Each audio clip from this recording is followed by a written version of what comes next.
Hello friends, welcome to teacher mega. मैं उजाला सिंह आपके सामने DSSB का डिटेल्ड सिलेबस डिस्कस करने आई हूँ कि DSSB का सिलेबस क्या है। इसके पहले मैंने पैटर्न बताया है आपको, नोटिफिकेशन कब तक आएगा, कैसे तैयारी करना है, ये भी मैंने आपको बताया। आप चाहें तो वो जाके वीडियो देख सकते हैं। तो चलिए स्टार्ट करते हैं। पहले हम डिस्कस करेंगे सिलेबस और पैटर्न। पैटर्न क्या होता है इसका मैं थोड़ा सा बता देती हूँ। दो पार्ट में हमारा पेपर होता है, part A and part B.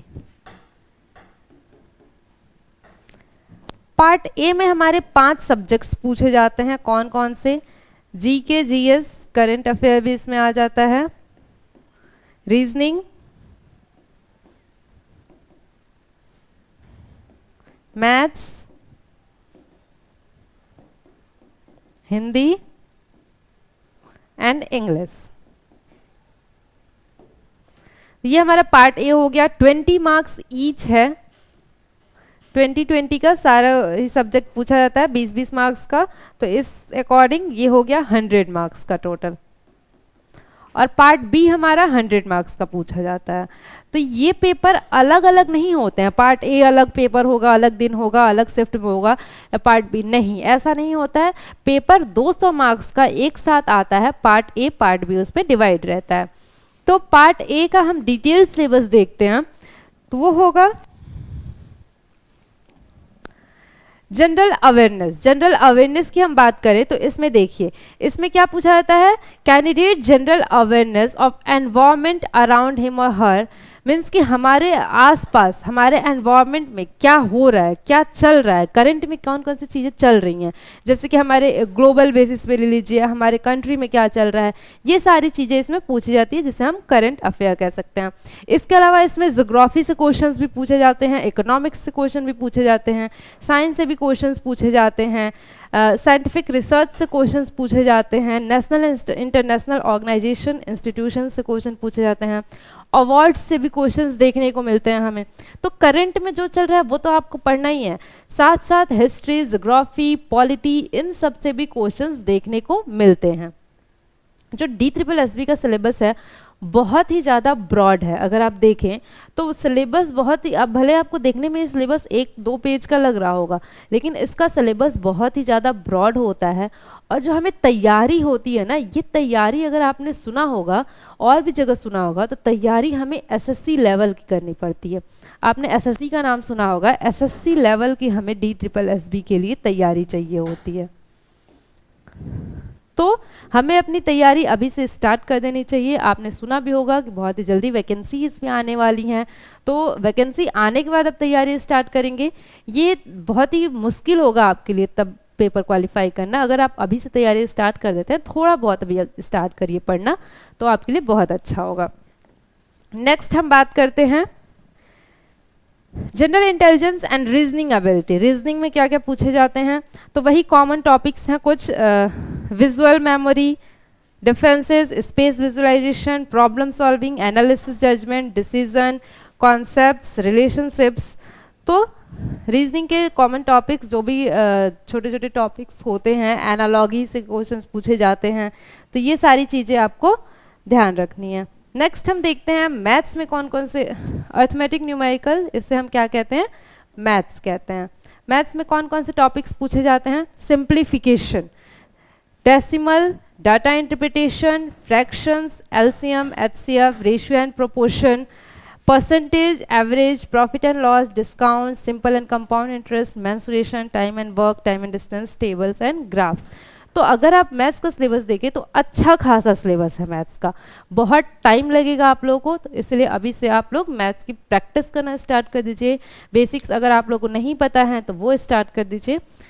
Next हम हिंदी लैंग्वेज की बात करें तो हिंदी और इंग्लिश में क्या पूछा जाता है? पहले तो पैसेज पूछा जाता है। पैसेज आपका एक पूछा जाता है हिंदी और इंग्लिश दोनों में ही। उसके अलावा एंटोनिम्स, सिनोनिम्स, जिसे हम हिंदी में विलोम शब्द, विपरीतार्थक शब्द कहते हैं, समानार्थी शब्द पूछा जाता है, वोकैब्स पूछे जाते हैं। तो ये सारी हिंदी की और इंग्लिश की। इंग्लिश में देख लेते हैं हम synonyms, antonyms, correct uses of sentence, means की एरर्स भी पूछे जाते हैं इसमें, और सेंटेंस स्ट्रक्चर पूछा जाता है, ग्रामर, देखिए यहाँ एक टॉपिक है ग्रामर, हिंदी में भी और इंग्लिश में भी।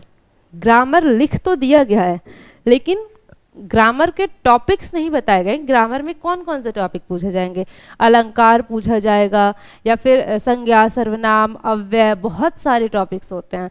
तो इसके अकॉर्डिंग, सिलेबस के अकॉर्डिंग हमें पूरा ही ग्रामर पढ़ना पड़ेगा। तो आप देख सकते हैं कितना ब्रॉड सिलेबस है। अभी मैं पार्ट बी आपको दिखाऊंगी। चलिए पार्ट बी दिखाती हूँ मैं आपको। सेक्शन बी 100 मार्क्स का होता है। 100 मार्क्स में बस एक लाइन लिखा हुआ है सिलेबस में, post specific subject related questions. जो भी आप पोस्ट के लिए अप्लाई कर रहे हैं उसके सब्जेक्ट रिलेटेड क्वेश्चंस पूछे जाएंगे।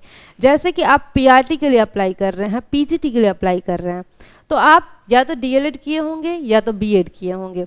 तो जो भी आप डीएलएड में, बीएड में टीचिंग मेथोडोलॉजी आप सीखे हैं, टीचिंग मेथड्स आप सीखे हैं, ये सारी चीज़ें उससे रिलेटेड क्वेश्चंस पूछे जाएंगे। इसमें डिटेल्ड में नहीं बताया है कि क्या क्या शिक्षण विधियाँ पूछी जाएंगी या फिर पियाजे, वाइगॉत्स्की, ये कुछ भी नहीं लिखा है इसमें। सारी ही चीज़ें आपको पढ़नी है। यहाँ तक कि हम देखें तो एनआईओएस से भी क्वेश्चंस देखने को मिलते हैं। तो इसमें हमें बहुत ही ज़्यादा डिटेल में पढ़ना पड़ता है और हम बहुत जल्दी DSSB का कोर्स भी स्टार्ट करने वाले हैं। तो उसके लिए आप SSC मेकर ऐप डाउनलोड कर लीजिए और टीचर मेकर यूट्यूब चैनल पे जुड़ जाइए हमारे साथ। इस पर हम क्वेश्चंस प्रैक्टिस करेंगे। तो इसमें मैंने ये अपने साइड से टॉपिक्स लिखे हैं कि क्या क्या हमें पढ़ना है। आपने CDP का नाम सुना होगा, आपने सीटेट क्वालिफाई किया हो तो CDP आपने पढ़ा होगा, चाइल्ड डेवलपमेंट एंड पेडागोजी। ये तो हमें पढ़ना ही है। ये तो बस उसका एक, अगर हम मान लें कि 100 में से 20 मार्क्स का CDP पूछ लेता है, लेकिन उसके अलावा हमें क्या और पढ़ना है, साइकोलॉजी हमें पढ़ना है, हमें एजुकेशनल रिसर्च पढ़ने हैं, एजुकेशन में जितने भी रिसर्च हुए हैं वो सारी चीज़ें हमें पढ़नी है। इसके अलावा एजुकेशनल पॉलिसीज़, जो भी गवर्नमेंट पॉलिसीज़ बनाती हैं एजुकेशन से रिलेटेड, वो सारी ही चीज़ें हमें पढ़नी पड़ेंगी। उसके अलावा गवर्नमेंट के जो डॉक्यूमेंट्स हैं, जैसे कि मैं आपको एग्जांपल देती हूँ, NCF 2005, NEP 2020, RT 2009, इसमें क्या कुछ कुछ पॉलिसीज़ बनी है। ये सारी चीज़ें अभी और भी गवर्नमेंट की पॉलिसीज़ वगैरह हैं, डॉक्यूमेंट्स वगैरह हैं। इसमें मैंने कुछ टॉपिक्स पे, जैसे कि NCF पे, RT पे, NEP पे वीडियोस भी बनाए हैं। आप चाहें तो वो भी जाके देख सकते हैं। फुल फॉर्म्स वगैरह भी, अभी KVS का पेपर हुआ उसमें निपुण बहुत ज़्यादा ही हाईलाइटेड रहा, निपुण से बहुत क्वेश्चंस पूछे गए हैं। तो ये सारी चीज़ें आपको प्रीवियस ईयर पेपर जो है, किसी भी एग्ज़ाम को क्वालिफाई करने का तरीका ये होता है कि आप पहले उसका सिलेबस देखें, सिलेबस क्या क्या है, कैसे क्वेश्चंस पूछे जाते हैं, ये उसके बाद देखें।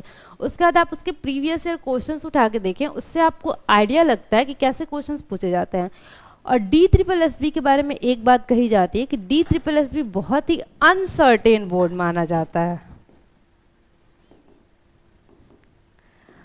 अनसर्टेन बोर्ड माना जाता है मीन्स कि इसमें आउट ऑफ सिलेबस भी क्वेश्चंस पूछ दिए जाते हैं और हम कुछ नहीं कर सकते हैं। तो इसलिए हमें अपनी तैयारी बहुत ही अच्छी रखनी होगी। और इसमें पॉजिटिव पॉइंट सबसे ये है कि इसमें इंटरव्यू नहीं होता है।